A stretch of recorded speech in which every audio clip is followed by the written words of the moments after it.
Que tipo de ódio leva uma família a lutar contra a outra por gerações inteiras? Gênesis 36 nos mostra a linha de Esaú, e ali surge um nome que mais tarde carrega medo, vergonha e juízo: Amaleque. A maioria das pessoas pensa nessa história apenas como o conflito entre Israel e mais uma nação violenta. Mas a ferida começa dentro da própria casa. Antes de haver exércitos, já havia rejeição. Antes de haver espada, já havia ofensa. E antes de existir um campo de batalha, já existia um coração que guardava perda, humilhação e sede de resposta. Nesta jornada, vamos seguir 3 passos muito claros. Primeiro, vamos voltar à raiz do conflito e ver como uma dor familiar amadurece até virar guerra santa. Depois, vamos acompanhar como essa maldade se revela contra os mais fracos e por que Deus promete não esquecer esse nome. Por fim, vamos entender como uma desobediência aparentemente pequena quase abriu caminho para um desastre que ameaçou todo o futuro do povo de Deus.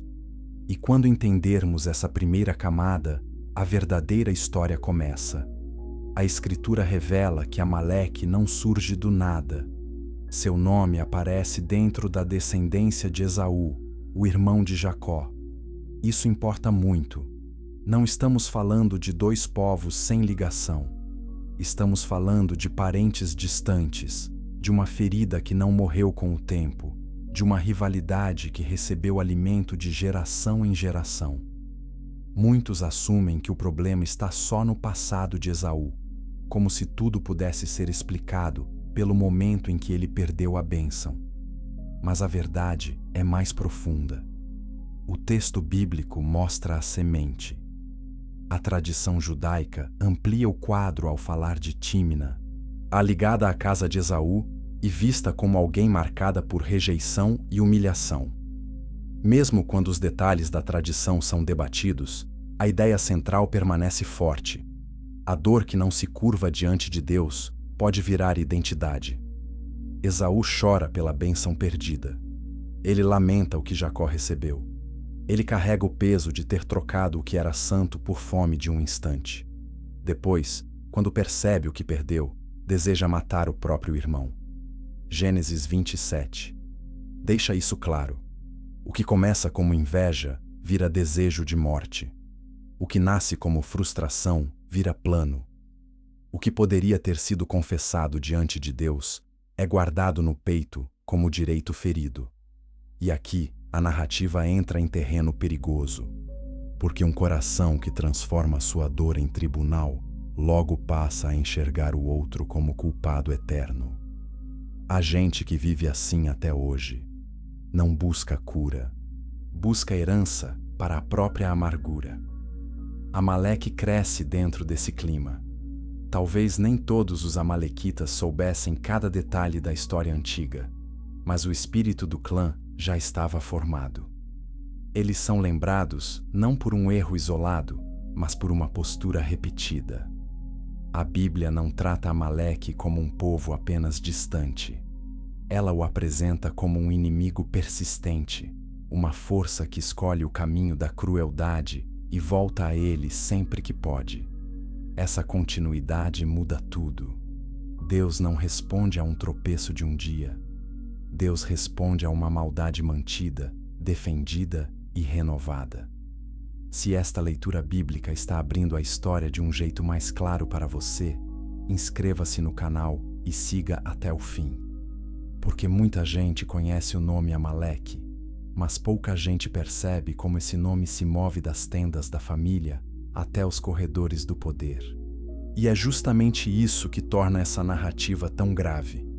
O primeiro conflito não é só político, é moral, é espiritual, é familiar. Há outro ponto que costuma ser ignorado. O problema entre Jacó e Esaú não termina quando os irmãos se encontram de novo. O encontro em Gênesis 33 traz alívio, mas não apaga todo o passado humano. O perdão de um momento não garante a cura de todas as gerações seguintes.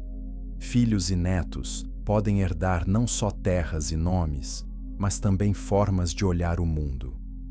Quando um povo passa a entender sua identidade pela lente da perda, ele se torna presa fácil para a vingança. E quando a vingança se veste de honra, ela começa a parecer justa para quem a carrega. Talvez por isso a história de Amaleque seja tão inquietante. Ela nos obriga a admitir que o mal pode crescer perto do altar, perto da promessa e perto do povo que conhece a história do Deus vivo. O inimigo não está sempre do lado de fora.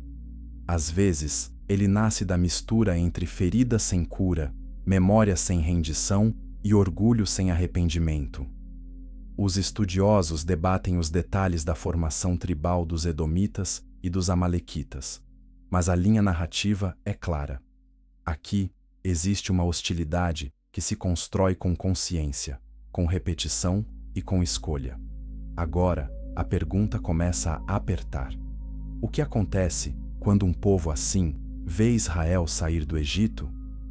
O que acontece quando a comunidade da aliança, ainda fraca e cansada, cruza o caminho de um inimigo que não teme a Deus e não respeita limite algum?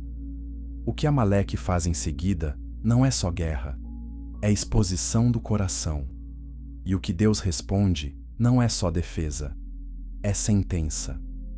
No próximo capítulo, veremos o momento em que a crueldade escolhe suas vítimas e o deserto se torna testemunha do tipo de mal que Deus jura enfrentar. Capítulo 2. O ataque contra os fracos. Êxodo 17 conta que Amaleque vem lutar contra Israel em Refidim. A frase parece simples, mas Deuteronômio 25 abre o quadro e mostra o que realmente aconteceu. Eles não atacam a frente forte, não procuram os armados, não escolhem os líderes. Eles vão atrás dos cansados, dos atrasados, dos que não conseguem acompanhar o ritmo do povo em marcha. Isso revela mais do que tática, revela caráter. Quando a Escritura diz que eles feriram os que ficavam para trás, ela está dizendo que esse inimigo viu fraqueza e a tratou como convite. Não havia reverência, não havia compaixão, não havia temor de Deus. Muitos pensam que esse foi apenas um choque normal entre tribos do deserto. Mas o texto empurra a leitura para além da política. Deuteronômio insiste que Amaleque não temeu a Deus. Essa é a chave. O problema não é só o ataque. O problema é o tipo de ataque. Eles escolhem os vulneráveis. Eles se voltam contra os cansados. Eles aproveitam a desordem de um povo recém-liberto. Esse detalhe importa demais. A violência que nasce de disputa e a violência que nasce de prazer no dano. A Bíblia trata Amaleque como exemplo do segundo caso. Veja o tamanho da perversidade. Israel acabou de sair da escravidão. O povo ainda está sendo formado. Há crianças, idosos, famílias inteiras aprendendo a andar em liberdade depois de séculos de opressão. Nesse momento, Amaleque não demonstra nem prudência nem piedade. Ele investe, ele testa, ele fere, ele procura a parte mais exposta da multidão. É como se dissesse: se podemos destruir o fraco, faremos isso primeiro. A história bíblica quer que o ouvinte sinta o peso moral desse ato. Não é só batalha, é covardia organizada. Moisés responde de um modo que também marca a memória de Israel. Josué vai para o campo de luta, enquanto Moisés sobe ao monte com o bordão de Deus. Quando as mãos de Moisés ficam erguidas, Israel prevalece. Quando caem, Amaleque ganha espaço. Arão e Ur sustentam os braços do líder até o pôr do sol, e então a vitória vem. Esse quadro já foi explicado de muitas formas, mas uma lição é clara. O ataque de Amaleque expõe a necessidade de dependência total do Senhor. Israel não vence só pela espada. Israel vence porque Deus decide intervir contra o agressor dos fracos. E aqui surge algo que muitos resumos tratam depressa demais. Deus manda registrar o fato, não como uma lembrança comum, mas como memória judicial. Êxodo 17, 14 apresenta o Senhor dizendo que apagará a memória de Amaleque de debaixo do céu. Logo depois, Moisés declara que a guerra do Senhor contra Amaleque de geração em geração. Isso não é linguagem pequena. Isso não é irritação momentânea. Isso é juízo anunciado. Deus não reage apenas ao calor do combate. Deus responde à revelação do coração de um povo que se colocou contra os frágeis e contra o próprio propósito divino. Se você já ouviu essa história muitas vezes, pare um momento e deixe a pergunta entrar. O que leva Deus a manter essa sentença por tanto tempo? A resposta não é capricho. A resposta é continuidade. Amaleque não dá um passo mau e recua. Amaleque transforma esse passo em caminho. Os séculos seguintes provarão isso. E é por isso que o ataque em Refidim funciona como chave de leitura para tudo o que vem depois. Quem toca os fracos com violência deliberada, quem se levanta contra o povo da aliança sem temor de Deus, está convidando o juízo a caminhar ao lado de seu nome.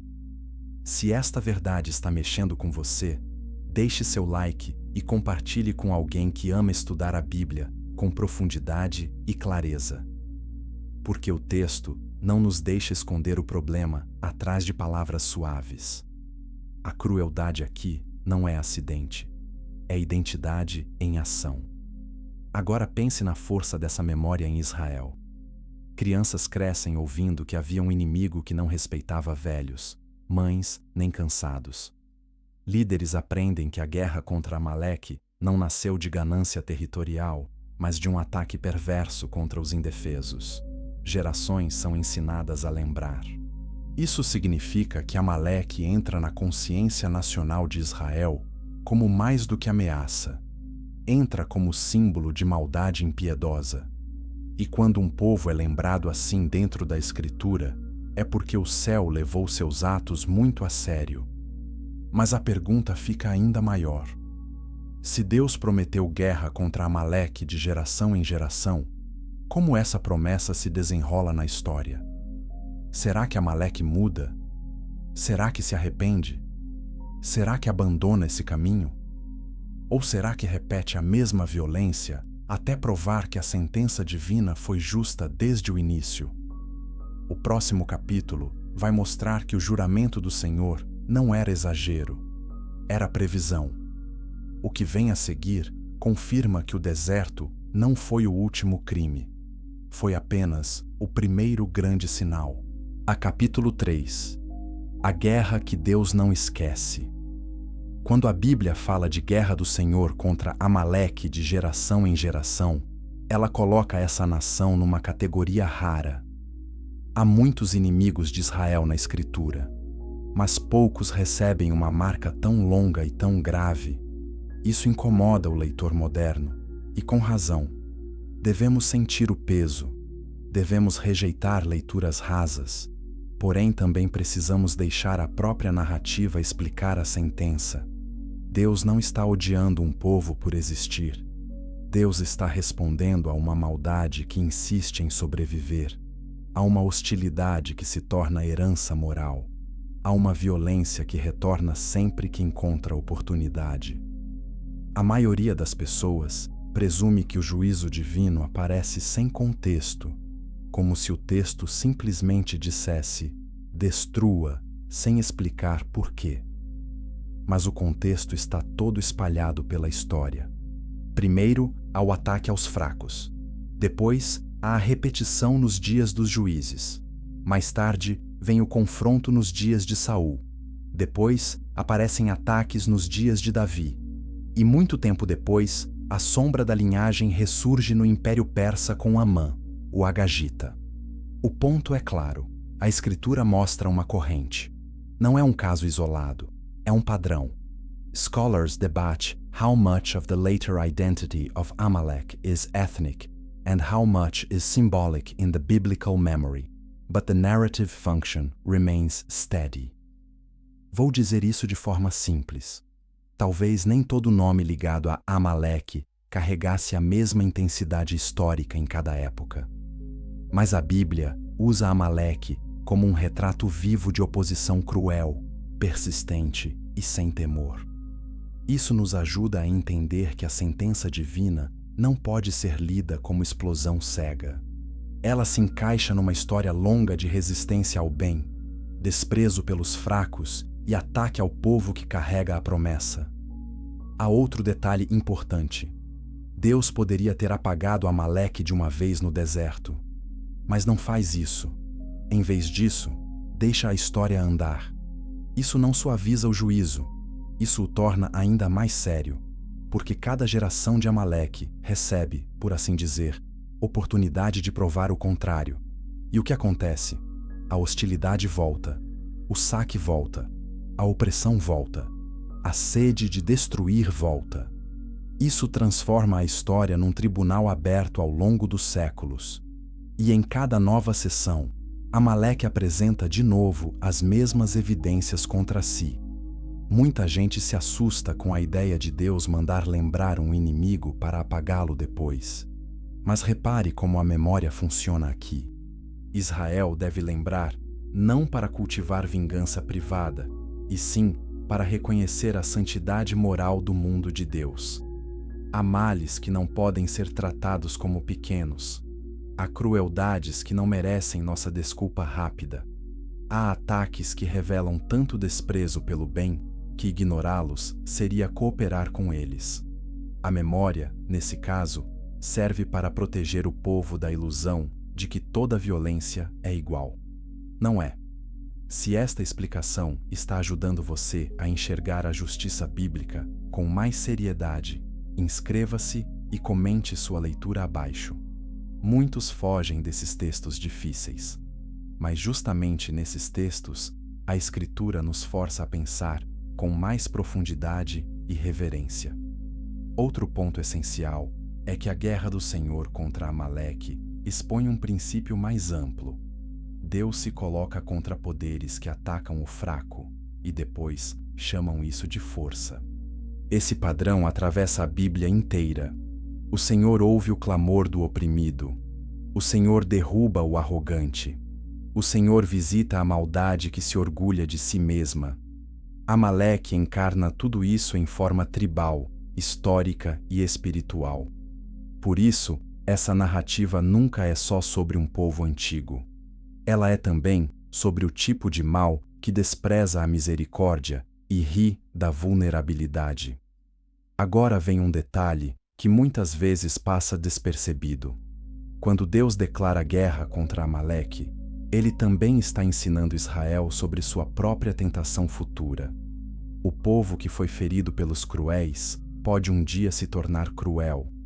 O povo que clama por justiça pode um dia escolher a conveniência em vez da obediência. E é exatamente aqui que a história prepara o palco para Saul. Porque quando o momento da sentença chega, o problema já não está apenas em Amaleque. O problema aparece também no coração do rei de Israel. O inimigo externo é terrível, mas o comprometimento interno será ainda mais perigoso. E então a tensão cresce. Se Amaleque segue seu caminho mau, quando chegará o dia do acerto final? Quem será chamado para executar a sentença? E o que acontecerá se esse homem, em vez de obedecer por inteiro, decidir guardar uma parte do que Deus condenou? No próximo capítulo, veremos que o nome Amaleque não some na poeira do deserto. Ele volta nos dias dos juízes com fome de terra, colheita e medo. E cada retorno só torna o veredito mais inevitável. Capítulo 4. Gerações de saque e medo. Os dias dos juízes são dias de confusão. Israel cai, clama, é socorrido e cai de novo. Nesse cenário, Amaleque reaparece não como lembrança distante, mas como parceiro ativo de opressão. Em Juízes, vemos esse povo ligado a coalizões que esmagam Israel quando a nação se afasta do Senhor. Isso não transforma Amaleque em instrumento inocente. Pelo contrário, Mostra que sua disposição para destruir continua viva. Eles não ficaram no passado. Eles não mudaram de caminho. Eles retornam sempre que a fraqueza de Israel abre uma porta. Nos dias de Eglon, rei de Moabe, Amaleque aparece ao lado dos opressores. Mais tarde, nos dias de Gideão, midianitas, amalequitas e povos do Oriente sobem juntos contra a terra de Israel. Juízes 6 descreve a cena com dureza. Eles entram como enxame, destroem a produção, levam o sustento, arrasam a terra. Israel fica empobrecido, escondido, tremendo. Esse é um detalhe decisivo. O ataque de Amaleque não é só militar, é econômico, social e psicológico. Eles não querem apenas vencer uma batalha. Querem deixar o povo sem futuro. Quando a Escritura repete esse padrão, está mostrando que Refidim não foi acidente. O mesmo espírito continua. O mesmo desprezo continua. O mesmo apetite por explorar a fragilidade continua. Isso explica por que a sentença de Deus não envelhece. Cada nova investida reafirma a acusação antiga. Cada saque acrescenta nova prova. Cada aliança feita para esmagar Israel fortalece o caso contra Amaleque. E aqui, o ouvinte atento percebe algo importante. A paciência de Deus não deve ser confundida com aprovação. O fato de o juízo demorar não significa que ele foi cancelado. Há ainda um aspecto sombrio nessa fase. Amaleque se torna o tipo de inimigo que aproveita o momento espiritual ruim de Israel para intensificar o dano. Isso é perverso. Em vez de recuar diante da disciplina divina, Amaleque se oferece como força de devastação. É como se dissesse: quando Deus corrige seu povo, nós apareceremos para ferir mais fundo. Esse tipo de mal não busca verdade, busca oportunidade, não busca paz, busca vantagem, não busca redenção, busca ruína. Talvez por isso a Bíblia não tenha pressa em sair desse tema.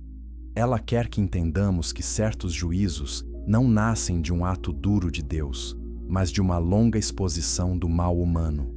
Amaleque tem tempo para parar, tem tempo para mudar, tem tempo para não repetir. Mesmo assim, volta. E quando volta, volta do mesmo jeito, contra a vida, contra o sustento, contra a esperança. Isso já não pode ser tratado como falha menor. Se este mergulho está revelando detalhes que você nunca ouviu com tanta clareza, e compartilhe este estudo com alguém que precisa ver como a Bíblia constrói seus grandes temas ao longo das gerações. A palavra não fala em linhas soltas. Ela liga deserto, colheita, trono e exílio numa só corrente de sentido. Enquanto isso, Israel aprende uma lição amarga. Um inimigo persistente exige memória fiel. Um povo que esquece a natureza do mal abre espaço para repeti-lo ou tolerá-lo. Talvez por isso, Deuteronômio insista para que Israel não esqueça o que Amaleque fez. Não se trata de alimentar raiva comum. Trata-se de não perder a lucidez moral. Há poderes que se alimentam justamente do esquecimento dos justos. Há forças que prosperam quando a próxima geração trata a crueldade antiga como exagero dos antigos. Chega então o momento em que a história sai do tempo dos juízes e entra no tempo da monarquia. Israel quer um rei. A Saul sobe ao trono, e logo esse rei recebe uma missão que é, ao mesmo tempo, militar e teológica. A sentença antiga agora precisa ser executada. O nome Amaleque, guardado em memória por tanto tempo, está prestes a ser levado ao tribunal final. Mas aqui surge o grande choque da narrativa. O problema não será a falta de clareza da ordem. O problema será o coração do homem que a recebe.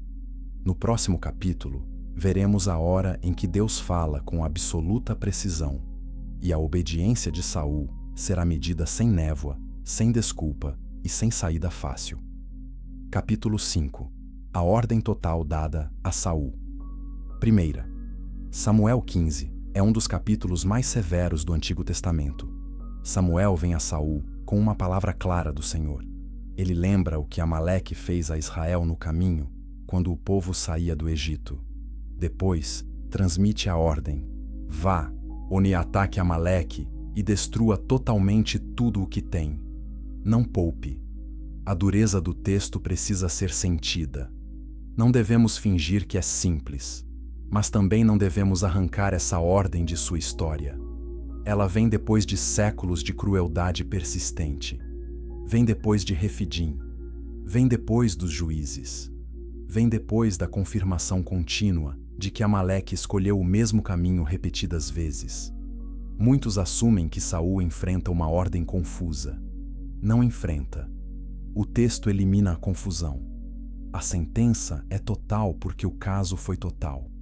O juízo é completo porque a maldade foi mantida de modo completo.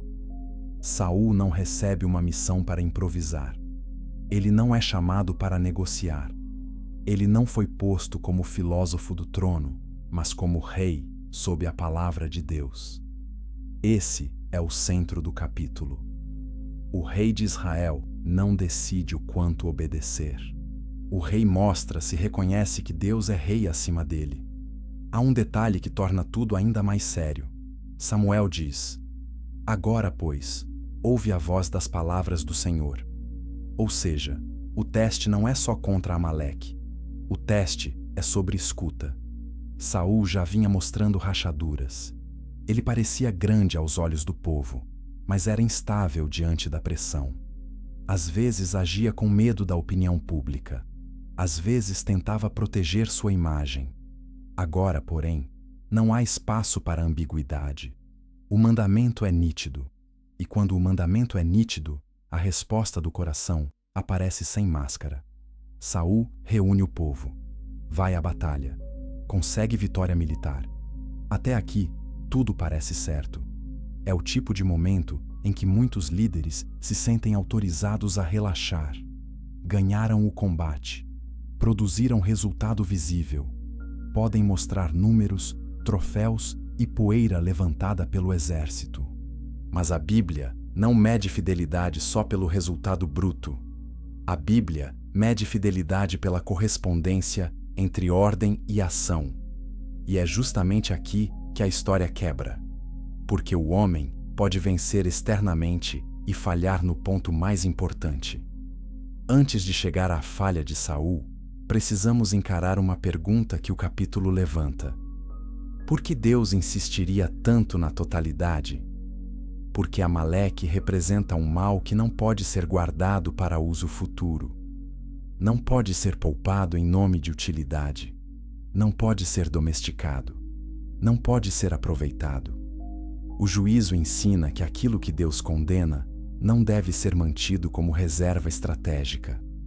E aqui, o texto começa a falar não só sobre um povo antigo, mas sobre a eterna tentação humana de poupar justamente o que Deus mandou cortar. Se esta explicação está servindo de luz para textos difíceis da Bíblia, inscreva-se agora e siga com a gente até o final. Porque o que Saul faz em seguida parece pequeno para muitos leitores, mas carrega um peso tão grande que muda o destino do seu reino. Há também um componente pastoral escondido nesse capítulo. Saul pode ter pensado que parcial é quase total. Pode ter pensado que guardar uma única peça do inimigo não alteraria o sentido da missão. Pode até ter se convencido de que havia sabedoria em adaptar a ordem. É assim que a desobediência entra na alma. Quase nunca chega gritando, rejeite a Deus. Quase sempre chega dizendo, faça só um ajuste. Preserve só isso. Mantenha apenas o melhor. No fim, o resultado geral será bom. Mas o reino de Deus não opera por essa lógica. Quando Deus fala com clareza, a criatividade carnal vira rebelião. E então vem a parte decisiva. Saul poupa Agag, rei dos Amalequitas. Poupa também o melhor dos animais. O texto diz que destruíram tudo o que era vil e sem valor, mas guardaram o que parecia bom. Essa frase é como faca na narrativa. Saul não apenas deixou de obedecer, ele criou sua própria versão da santidade. Destruiu o que não queria e preservou o que desejava. Chamou isso de prudência, talvez até de honra, talvez de religião. Mas o céu viu outra coisa. Viu um rei editando a voz de Deus. E o que essa edição vai produzir é mais grave do que Saul imagina. No próximo capítulo, veremos o momento em que a falsa piedade se encontra com a palavra profética e a coroa começa a cair antes mesmo de sair da cabeça do rei. Capítulo 6. O rei que poupou o inimigo. Saul vence a batalha, mas perde o teste. Esse é o resumo cru de 1 Samuel 15. Quando o capítulo mostra Agag vivo e os melhores animais preservados, o texto está dizendo que a obediência foi rasgada no ponto mais importante. É fácil imaginar a defesa de Saul. Ele cumpriu quase tudo. Fez guerra, enfrentou o inimigo, trouxe resultado, não fugiu do campo. Muitos líderes humanos absolveriam esse tipo de falha. Diriam que o saldo foi positivo. Diriam que pequenos ajustes fazem parte da governança. Diriam que o povo precisa de um rei flexível. Mas a palavra não chama isso de flexibilidade. Chama isso de rejeição. Observe a lógica da carne. Saul poupa Agag. Por quê? O texto não detalha tudo, mas a história antiga ajuda a pensar. Reis capturados podiam servir como troféus políticos. Mostrar um rei vivo era exibir poder. Era como dizer: vejam o que conquistei. O homem que deveria exaltar a palavra de Deus pode ter escolhido exaltar a própria imagem. Já os animais melhores podiam parecer úteis, nobres, aproveitáveis. E pronto. A sentença de Deus foi submetida ao cálculo da conveniência humana. É sempre assim. O pecado que queremos manter quase sempre ganha um nome bonito. Quando Samuel chega, Saul corre para saudá-lo com uma frase terrível: cumpri a palavra do Senhor. Essa talvez seja uma das declarações mais cegas da Bíblia, ou talvez uma das mais calculadas. De qualquer modo, expõe o coração. Saul quer definir a realidade com a própria boca. Quer que o profeta aceite sua versão dos fatos. Quer que a linguagem religiosa cubra a falha real. Mas então, Samuel responde com a pergunta que atravessa os séculos: que balido de ovelhas é este nos meus ouvidos?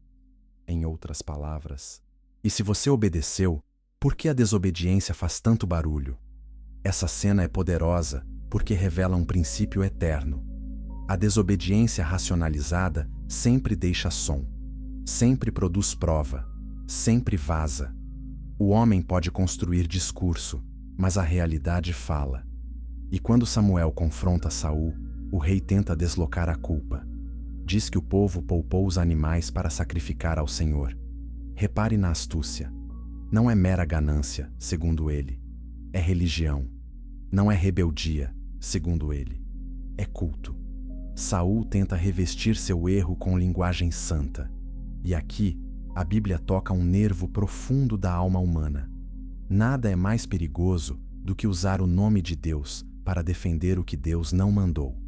Muitos assumem que o grande pecado de Saul foi sentimentalismo, como se ele tivesse sido misericordioso demais.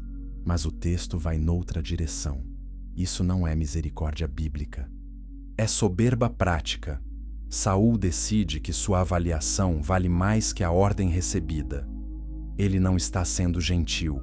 Está se tornando árbitro acima da voz que devia obedecer. E quando um rei de Israel se coloca nessa posição, ele não está apenas cometendo um erro privado. Está ensinando a nação a tratar o mandamento como matéria editável.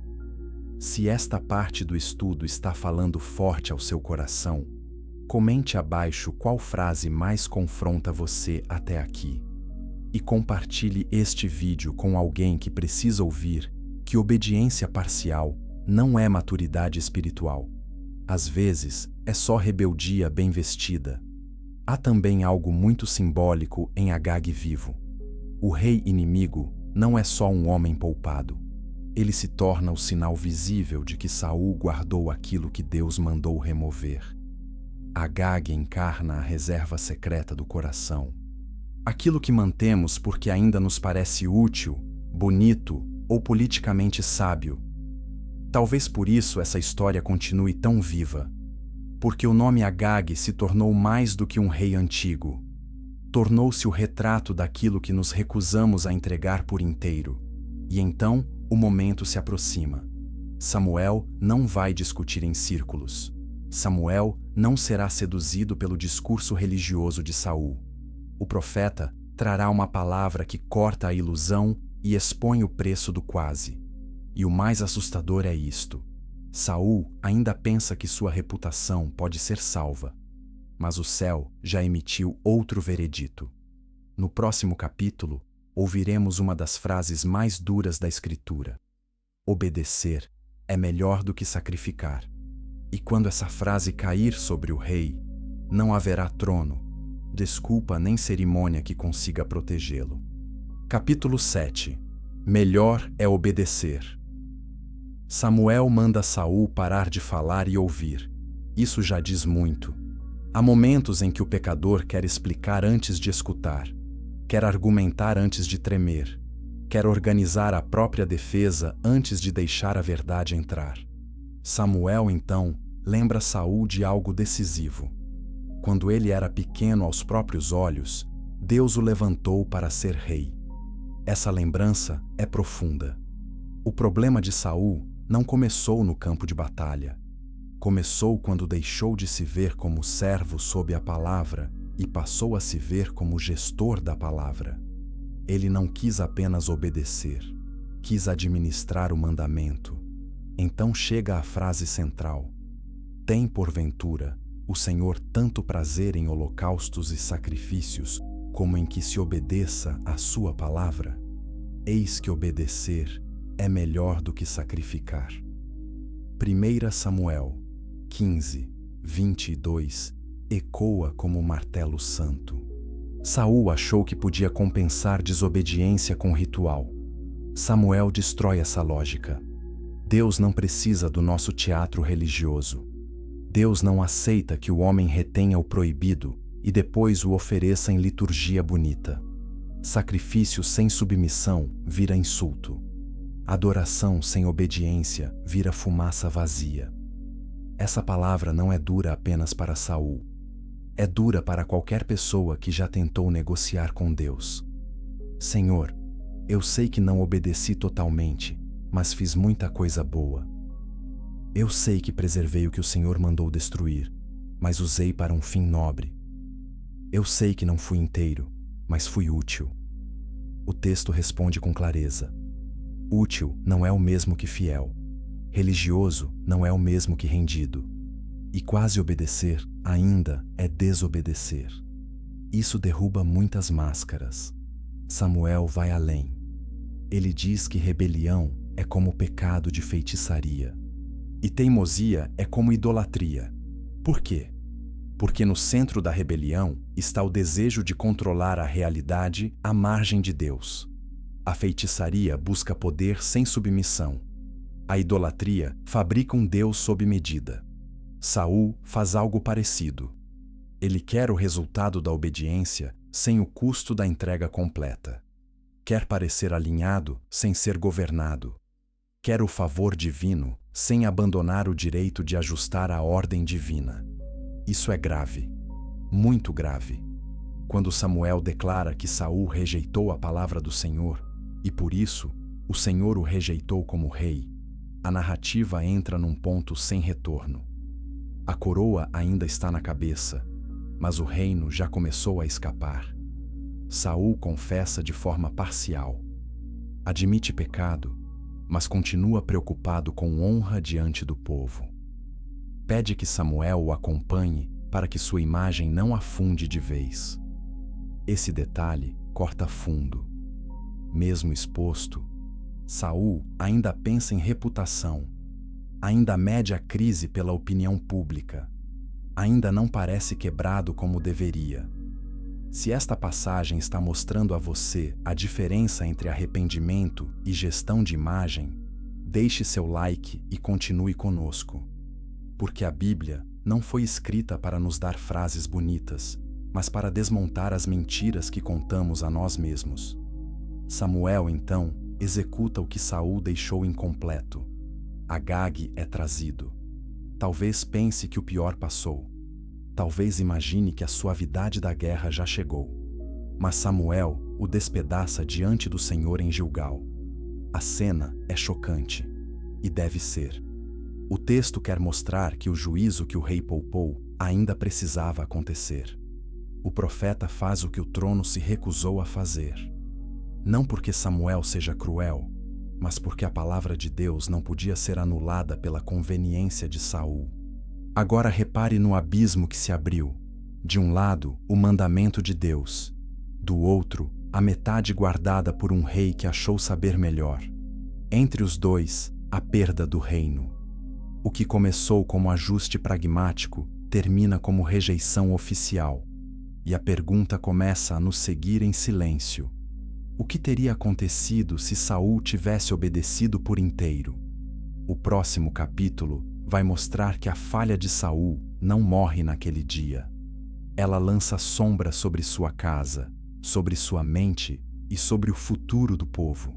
E a semente poupada voltará a aparecer. Capítulo 8. A queda de Saul e a sombra de Agag. Depois de 1 Samuel 15, Saul continua reinando por um tempo, mas algo mudou de forma profunda. A narrativa mostra que o Senhor se entristece por tê-lo feito rei. E logo depois, lemos que o Espírito do Senhor se retira dele, enquanto um espírito maligno o atormenta. Não devemos tratar isso de maneira superficial. A desobediência de Saul não foi um detalhe administrativo. Foi ruptura de aliança no centro da vocação real. Ele foi chamado para governar sob a voz de Deus. Quando substituiu essa voz por seu cálculo, rachou a própria base do reinado. A queda de Saul também revela outra verdade séria. O pecado que parece limitado a um episódio raramente fica ali. Ele altera visão, decisões e afetos. Saul se torna inseguro, ciumento, violento, instável. Sua relação com Davi se deteriora. Sua capacidade de discernir se enfraquece. O homem que um dia foi escolhido para livrar Israel se torna um rei consumido por medo e controle. Isso não significa que cada sofrimento dele se explica por uma equação simples, mas a narrativa bíblica liga sua ruína à rejeição da palavra. Não se brinca com a voz de Deus sem ferir a própria alma. E a sombra de Agag continua pairando sobre a história. Talvez alguém diga, mas Samuel matou Agag. Sim, o ato judicial foi cumprido naquele momento.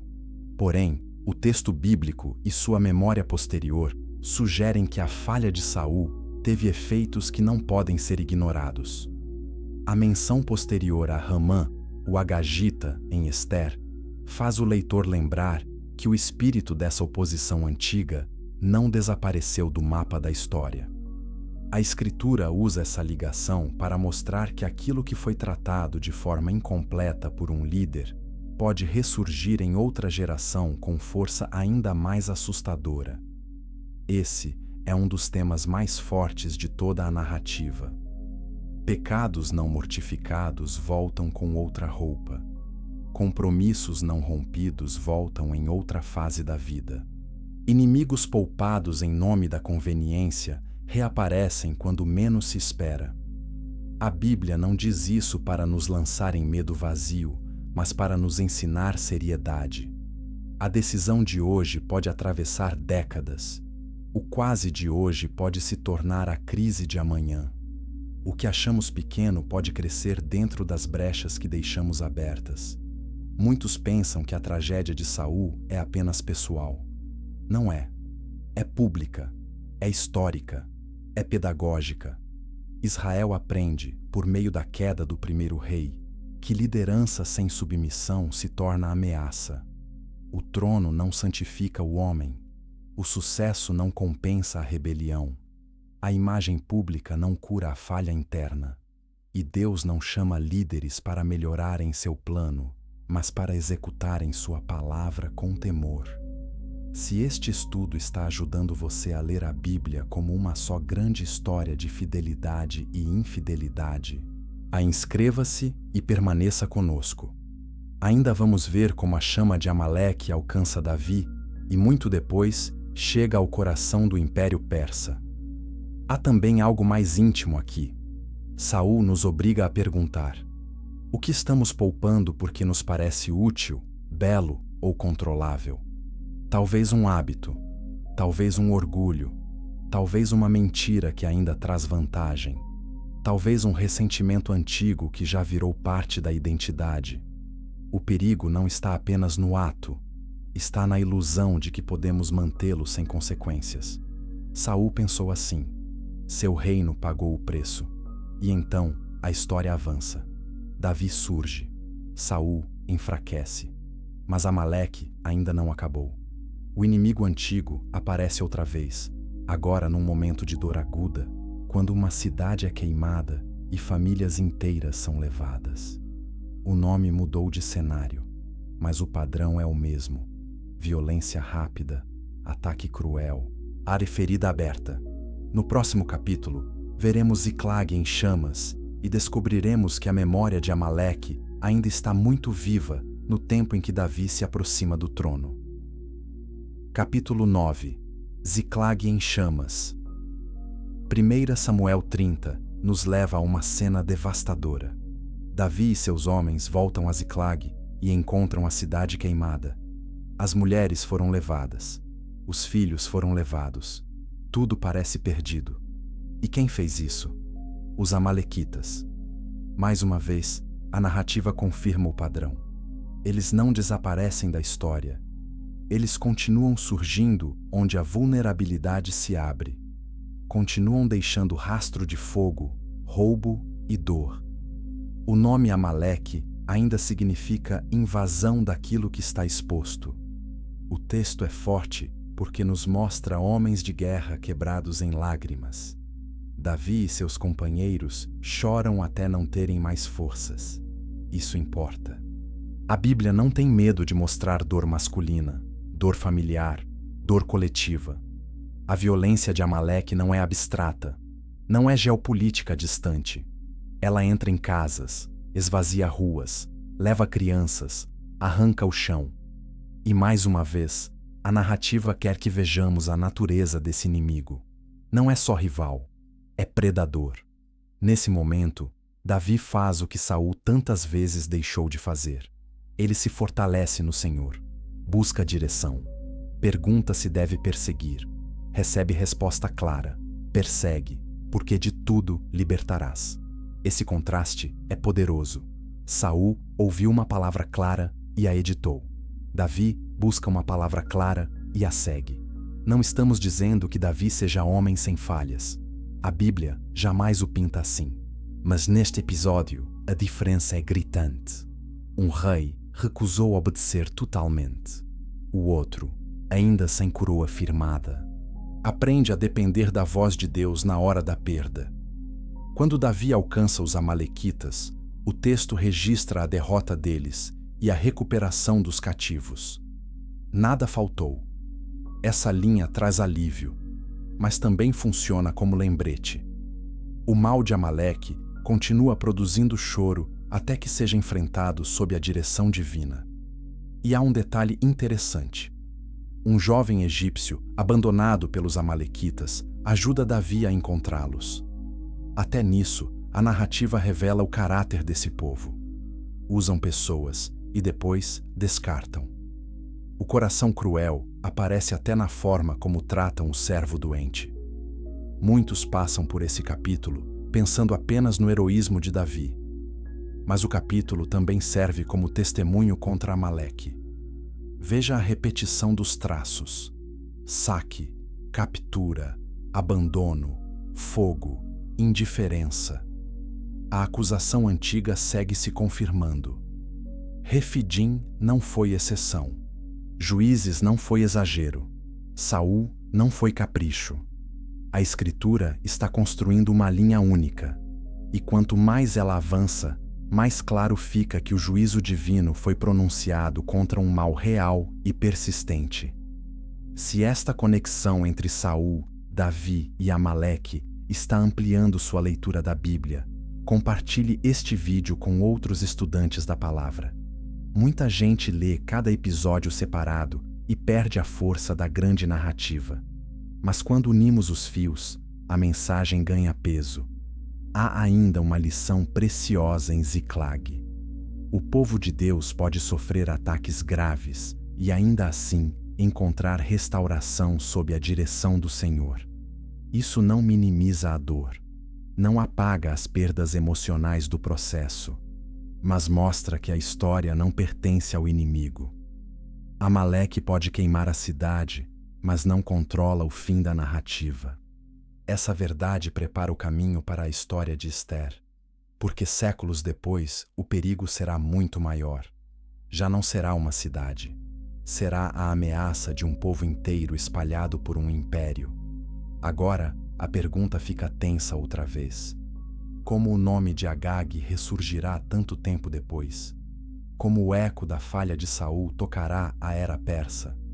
E como uma mulher judia, escondida no palácio, se tornará a peça central na derrota final desse velho adversário? No próximo capítulo, entraremos no livro de Esther e veremos que a Bíblia sabe construir suspense ao longo dos séculos. O inimigo antigo vai vestir roupas novas, subir degraus de poder e quase tocar o próprio nervo da promessa messiânica. Capítulo 10. O Agagita no Palácio Persa. O livro de Esther começa sem mencionar o nome de Deus de forma direta, mas a providência divina respira em cada página. E no centro do conflito surge Amã, filho de Hamedata, o Agagita. Essa palavra importa. Agagita. O leitor treinado pela história bíblica não passa por ela correndo. Ela acende um alerta. O nome Agag remete ao rei amalequita poupado por Saul. A narrativa cria, de propósito, uma ponte entre o fracasso antigo e a ameaça presente. De repente, o velho inimigo não está no deserto, está no palácio. Não está com espada na areia, está com selo imperial nas mãos. Muitos tratam a história de Amã como puro orgulho pessoal ofendido por Mordecai. Sem dúvida, essa ofensa importa. Amã se enfurece porque Mordecai não se curva diante dele. Mas o texto vai além. Amã não quer punir só um homem. Ele decide destruir um povo inteiro. Esse salto é revelador. Um ego ferido se transforma em plano genocida.